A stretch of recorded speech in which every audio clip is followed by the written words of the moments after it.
19च्या दशकातला काळ माझ्या माहितीनं गोल्डन काळ होता. तसा काळ आजच्या पिढीला अनुभवणं हे शक्य तर नाहीच नाही, पण त्याने विचारसुद्धा करू नये. काय होतं 19च्या दशकात जी तुम्हाला फिल्म इंडस्ट्रीनं जो दाखवलं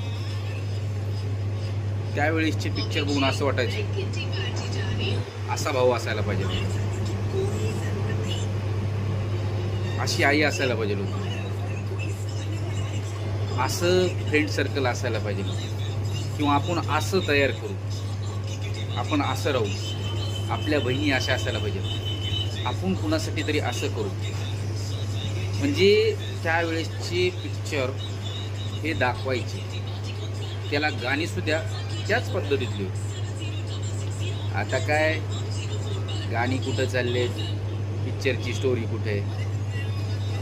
मी तर आजच्या काळातला पिक्चर आता मध्ये आलेला पुष्पा एवढा सोडला तर मला आठवत नाही मी पिक्चर कुठलाही मन लावून बघितलं. त्याच्यामुळं मी स्वतःला लकी मानतो की 19चा काळ मी बघितलेला आहे. म्हणजे थोडक्यात दोन परिस्थिती, की जुना काळ आणि नवा काळ, ह्या दोन्ही परिस्थिती मला बघायला भेटल्या. 19 खरंच गोल्डन एज.